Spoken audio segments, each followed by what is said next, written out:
ఎంత ఖర్చు పెట్టారేంటి? తెలియదు. ఎందుకు సార్ అలాగా? అక్క కాదు, ఎందుకు అమౌంట్స్ చెప్పట్లేదేంటి? అవసరం ఏముంది? ఐటీ రైట్స్, ఇన్కమ్ రైట్స్ జరుగుతాయి. అన్ని జెన్యున్గా ఉంటాం మనం. భారతదేశంలో జిఎస్టీ కట్టే ఏకైక ఆస్ట్రాలజర్. టెన్షన్ లేదు. సో నెక్స్ట్ సెకండ్ ఇది వెంకటేశ్వర స్వామి అన్నారు కదా, ఏంటి ఆరాధిస్తూ మెడిటేషన్ లాంటివి చేస్తుంటారు? మెడిటేషన్ ఏం లేదు. రోజుకు ఆయన ఫోటోను ఒక 100 నుండి 1000 సార్లు చూస్తా. అంటే ఉదాహరణ, నేను కిచెన్లో వెళ్తున్నా, కిచెన్లో వెళ్ళేటప్పుడు ఎదురుగా వెంకటేశ్వర ఉంటాడు. ఆయన ముఖం చూస్తూ అక్కడ నుండి పాస్ అవుతా. సో నేను ఇంట్లో నువ్వు ఎటు తిరిగినా ఒక 5-6 ప్లేస్లలో నాకు వెంకటేశ్వర బొమ్మలు ఉంటాయి. పెద్దగా ఉంటాయి, చిన్నగా ఉంటాయి, అన్ని 4x4 5x6 ఉంటాయి. సో ఎట్లుంటుంది అంటే అక్కడ నుండి వెళ్ళేటప్పుడు ఆయన చూస్తా, ఆయన ముఖం చూస్తా. అట్లా ప్రతిరోజు నేను ఎక్కడికి పోతే అక్కడికి, ఉదాహరణ బాత్రూమ్కి వెళ్ళేటప్పుడు ఒక వెంకటేశ్వర ఉంటాడు. అట్లా నా ఆఫీస్లో అంతే. నువ్వు ఇక్కడ చూస్తే ఫామ్ హౌస్లో కూడా వెంకటేశ్వర ఉంటారు. సో నేను అనేది ఏంటంటే, నేను ఎక్కడ మూవ్ అయినా ఆ మూవ్లో నాకు వెంకటేశ్వర కనిపిస్తాడు. పూజలు చేయడము, నేను కూర్చొని పూజలు చేయడము, అదేదో సినిమాలో చూపించినట్టు అవాహయామి ఈ టైపు పూజలు నేను చెయ్య. ఓన్లీ స్వామిని కళ్ళతో చూసుకుంటున్నావు కదా అని వెళ్ళిపోతాను. ఎందుకు అంత ప్రీతి ప్రాత్రం అయిపోయింది? ఇప్పుడు ఇక్కడ యాక్చువల్గా this is the first question నువ్వు నన్ను అడిగింది. అక్కడ నుండి మనం డీవియేట్ అయ్యి తిరిగి ఇటు వచ్చినాం. యాక్చువల్గా విషయం ఏంటంటే, ఈ దేవుడు తప్ప ప్రపంచంలో మనల్ని ఎవడు కాపాడు అని గుడ్డిగా నమ్మే వ్యక్తి నేను. అర్థమైందా? సో కలియుగంలో ఈ భక్తి పెరగడానికి ప్రధానమైనటువంటి కారణము ఇదే ఏంటంటే, అమెరికా లాంటి దేశాలలో సైకియాట్రిస్టులు ఉంటారు. వాళ్ళ కాన్ఫిడెన్స్ తగ్గంగానే డాక్టర్ దగ్గరికి పోరు, వీళ్ళ దగ్గరికి పోతారు. పోయి మాకు ఇట్లా అయ్యింది అంటే వాడు ఏదో బూస్టింగ్ ఇచ్చి పంపిస్తాడు. మన తెలుగు రాష్ట్రాలలో, భారతదేశంలో, టోటల్ ఇండియాల పరిస్థితి ఏంటంటే, ఇక్కడ ఎవరికి ఏ ప్రాబ్లం వచ్చినా ఆస్ట్రాలజీ దగ్గరికి పోతారు, లేదా గుళ్ళ పంతులు తిరిగిపోతారు. పోతే ఇక్కడ గుళ్ళ పంతులకు ఉన్న పర్మిషన్ ఏంటంటే, నువ్వు దేవుడి యొక్క గొప్పతనాన్ని ఒక పూజారిగా చెప్పాలి. ఇక్కడ ఆస్ట్రాలజర్ గొప్పతనం ఏంది అంటే, నేను భగవంతుడిని ధ్యానించు, నీకు ఇంకెవ్వడ అవసరం లేదు అని వాళ్లకు బలమైనటువంటి ఒక భయాన్ని పోగొట్టి వాళ్లకు ధైర్యాన్ని నింపడం నా యొక్క కర్తవ్యం. సో నేను ఇక్కడ ముందే చెప్పి, నీకు ఈ ప్రాబ్లం ఉంది, ఉదాహరణ భార్యాభర్తలు విడిపోతారు, అయ్యా మీరిద్దరు విడిపోయే అవకాశం ఉంది, ఇగో నువ్వు మొదలే చెప్తారే, నీ పెళ్ళం కొట్టినా నువ్వు కంట్రోల్ ఉండు, నువ్వు కోపానికి రాకు, అట్లా మీకు ముందే తెలిసిపోతుంది. జాతకాలు చూసి ఖచ్చితంగా తెలిసిపోతాయి కదా. సో ఇప్పుడు జాతకంలో వాళ్ళు ఇలాంటి మనుషులను తెలిసినప్పుడు దాన్ని కొన్ని పరిహారాలు చెప్పినప్పుడు ఆ జ్యోతిష్యంలో చెప్పినవి మనం తిరగరాయొచ్చా? ఇప్పుడు ఆ మనిషి కోపం తగ్గించుకుంటాడు. ఇప్పుడు భార్యాభర్తలు ఇద్దరున్నారు, మీ భార్య కొడుతున్నా కామ్గా ఉండు అంటున్నారు కదా. సో కామ్గా ఉంటే వాళ్ళిద్దరి మధ్య సఖ్యత పెరుగుతుందా అంటే అప్పుడు జాతకం తప్పే కదా. జాతకంలో అందరు విడిపోతారని ఉండదు, జనరేషన్ డిసైడ్స్.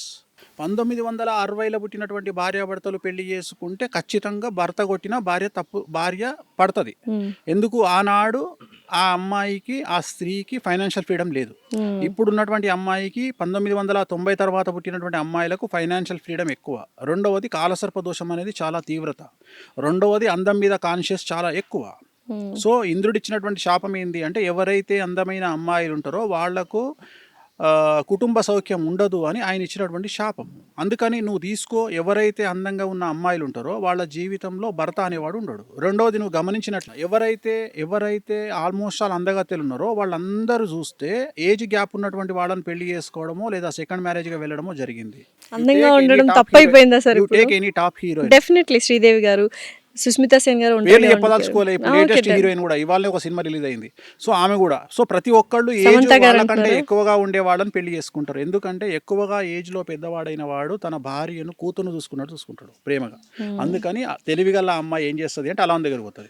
ఎవరైతే తెలివి లేని మూర్ఖపురాలు ఉంటుందో ఆ అమ్మాయి ఏం చేస్తుంది అంటే, నాకు మంచి అందమైనటువంటి వాడు కావాలి అనుకుంటే మనకు ఆల్రెడీ దుకాణం పెట్టడానికి ఇంకా 7 మంది అమ్మాయిలు రెడీగా ఉంటారు. సో తన్నుకొని వచ్చి వీళ్ళిద్దరు విడిపోతారు. అయితే ఇప్పుడు అందమైన అమ్మాయి అందంగా ఉన్న హస్బెండ్ చేసుకోవద్దంట. నేను అనేది ఆల్రెడీ ఖాళీగా లేడు కదా అని చెప్తున్నా. ఓకే, నేను అనే పాయింట్ ఏంటంటే, ఇక్కడ ఇంకోలాగా చెప్పొచ్చు, అందానికి ఇంపార్టెన్స్ ఇవ్వకుండా మనసుకు నచ్చిన అది ఎవడిస్తాడు. ఇప్పుడు పైసలుగా మగోనికి చూడమ్మా, మగోనికి అందం కావాలి, ఆడదానికి డబ్బు కావాలి. అట్లా ఏం లేదు సార్, ఉంటారు అమ్మాయిల్లో అబ్బాయిలో మనసు చూసి ప్రేమించే వాళ్ళు కూడా ఉంటారు. సో ఇక్కడ నువ్వేం చేస్తున్నావు అంటే, ఇక్కడ మనకు మనకు సెట్ అవుతారా, మనం కంఫర్ట్ ఫీల్ అవుతామా అనే వాళ్ళు అమ్మాయిలు అబ్బాయిలు కూడా ఉంటారు. మనం ఎప్పుడే గానీ ఆడవాళ్ళ జాతకంలో ఉన్న దోషాన్ని బట్టి, నాకున్న అవగాహనను బట్టి ఏంటంటే, ఎప్పుడే గానీ ఆడవాళ్ళు ఫస్ట్ అటెంప్ట్ లో సక్సెస్ కారు. అంటే ఇప్పుడు పెళ్లి చేసుకోవాలి, ఇప్పుడు నువ్వు డైలాగులు చెప్పినావు, ఈ డైలాగులు ఫస్ట్ అటెంప్ట్ పనికిరావు. అర్థమైందా? డెఫినెట్లీ అవ్వదు. నన్ను చెప్తా తల్లి, పొద్దుగా లేస్తే చూసి ఇవన్నీ కలర్ వేసిన తల్లి. నువ్వు ఆయన కొంపదీసి నల్లెంటికలు అనుకునేవు. లేదులేండి సార్, నేను ఇందాక వచ్చినప్పుడే అడిగేయండి మొత్తం. సో ఇక్కడ విషయం ఏంటంటే తల్లి, ఫస్ట్ అటెంప్ట్ లో ఏ అమ్మాయి సక్సెస్ కాదు. ఎందుకంటే అమ్మాయి గొప్పతనం ఏంటంటే, కలియుగంలో అమ్మాయి గొప్పతనం ఏంటంటే, ఇంద్రుడిచ్చిన శాపం వల్ల గంజాయి మొక్కను పెట్టి 100 తులసి మొక్కలు పెట్టి ఒక గంజాయి మొక్కను పెడితే ఈ అమ్మాయి 100 తులసి మొక్కలను చేయితో చింపుకుంటూ వెళ్ళిపోయి గంజాయి మొక్కను అట్లా లేపుతుంది, పైకి లేపి నెత్తిన పెట్టుకొని వస్తుంది. అమ్మాయిలు రెడ్ ఫ్లాగ్స్ ని తీసుకుంటారు. దొంగనా కొడుకులను, నాట్ రెడ్ ఫ్లాగ్స్, దొంగనా కొడుకులను. సో నేను ఇప్పుడు నాకు తెలిసిన ఒక క్లయింట్ ఉంది. ఆ క్లయింట్ నా దగ్గరకు వచ్చింది. నా దగ్గరకు వచ్చి, గురువు గారు నేను వీని పెళ్లి చేసుకుంటా అన్నది.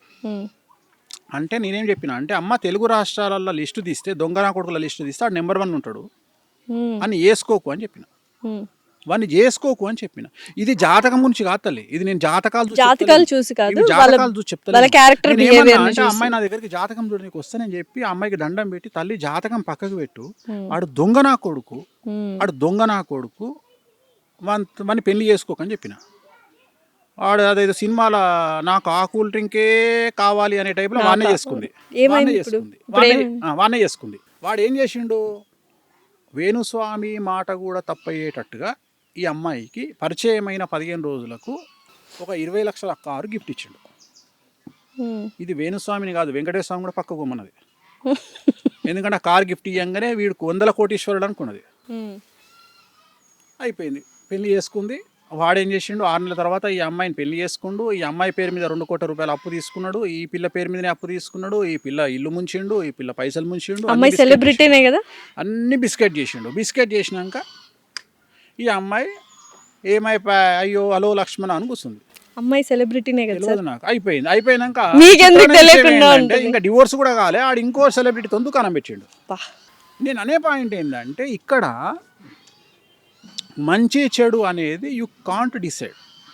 నువ్వు ఒక వ్యక్తి మంచోడా చెడ్డోడా అనేది నువ్వు డిసైడ్ చెయ్యలేవు. సో నేను అనేది జాతకాల పరంగా వీ కెన్ డిసైడ్. జాతకాలు చూసి వీళ్ళిద్దరు కలిసినాయా కలవలేదా, వీళ్ళు విడిపోతారా, జాతకాలు చూసిన తర్వాత కూడా గొడవపడి విడిపోతున్నారు. నువ్వు అనుకుంటున్నావు జాతకాలు చూసిర్రు అని యూ కాంట్ డిసైడ్. గణాలు చూసి గణాలు అనేది తప్పు. ఎందుకంటే 8 ఈక్వేషన్స్ లా ఒక్క ఈక్వేషన్ గణాలు, ఇంకా 7 ఈక్వేషన్స్ ఉన్నాయి. సో నువ్వు గణాలు అనే మాట తప్పు, అసలు జాతకాలే కాదు అది. గణాలు అనేది జాతకమే కాదు, జాతకాలు చూసి అనకు దానికి. ఇక కొంతమంది మేధావులు పేర్లు మార్చి పెళ్లి చేస్తారు, నీకు తెలుసు అనుకుంటా. అమ్మాయి పేరు మార్చేస్తారు అమ్మాయి. మరి ఇప్పుడు నేను రేవంత్ రెడ్డి అని పెట్టి కూడా సీఎం అవుతానా? సో నేను అనేది ఇది. ఇట్లా పంతులకు చేతగాక, జ్యోతిష్యులకు చేతగాక, అంటే టైం స్పెండ్ చేయలేక జనాలు ఏమంటారు, జాతకాలు చూసుకొని పెళ్లి చేసుకున్నాక డివోర్స్ ఎందుకైనాయా అంటే, అరే నువ్వు జాతకం కరెక్ట్గా చూసుకోరయ్యా. గణాలు ఒకటే కాదు, యోని ఉంటుంది, వర్ణ దోషం ఉంటుంది, యోని దోషం ఉంటుంది, ఏకనాడి దోషం ఉంటుంది, షష్టాష్టక దోషాలు ఉంటాయి, చాలా ఉన్నాయి. సో 8 రకాల దోషాలు ఉంటాయి. అందరికి వేణుస్వామి గారు అవైలబుల్ గా ఉండరు కదా, మరి మీరు అన్నట్టు పూజారులు గణాలు చూసి అడగాలి కదా. ఇప్పుడు నా దగ్గరికి, ఇప్పుడు ఉదాహరణ, నా దగ్గరికి ఒక అమ్మాయి వచ్చింది. అమ్మాయి వచ్చి అబ్బాయి జాతకాన్ని చూపించి, స్వామి మా ఊర్లో నేను పంతులకు చూపించుకున్నా, ఈ జాతకం చాలా బాగుంది అన్నాడు మా పంతులు అనగా, నేనేమంటున్నా అంటే, ఇవాళ రేపు మీకు ChatGPT వచ్చింది, మీరు అడగండి ChatGPTని.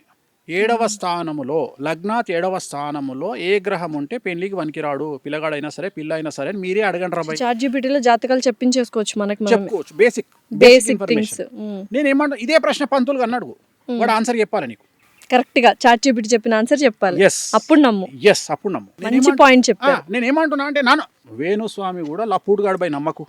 వేణుస్వామి గురించి టీవీ ఛానల్ వచ్చినాయే నమ్ము, లంగా దొంగ లఫంగా, రైట్ ఒప్పుకుంటా, నమ్మకు. ఫస్ట్ ChatGPT ఓపెన్ చేయి. ChatGPT ఓపెన్ చేసి 7వ స్థానంలో కేతు ఉన్నాడు, మరి ఏంది పరిస్థితి? ఇప్పుడు వైదవ్యం అంటాం. ఒక అమ్మాయికి పెళ్లి చేసుకున్నాక భర్త చనిపోతాడు, అట్లనే ఒక అబ్బాయికి పెళ్లి అయినాక భార్య చనిపోతుంది. అది ChatGPT చెప్తుంది నీకు. నువ్వు అడుగుతా చెప్తుంది. నువ్వు 7వ స్థానంలో ఉంటే పంతులు గాడి చెప్పలే నీకు. నువ్వు చక్కగా తీసుకుపోయాను ముందర పెట్టి, ఆ 7వ స్థానంలోకి కేతు ఉన్నాడు, ఎట్లా చేసుకోవాలి పంతులు అని అడగంగానే చెల్లా చెమటలు వస్తాయి పంతులకు. ఎందుకంటే సబ్జెక్ట్ పంతులు తెలియదు కాబట్టి, నాకు తెలియదు తల్లి అంటాడు. ప్రతి ఒక్కలా వేణుస్వామి గారిని అప్రోచ్ కాలేరు కాబట్టి ChatGPT బేసిక్ గా వాడమంటున్నాను. క్లియర్గా చెప్తుంది, నేను ChatGPTని అడగండి.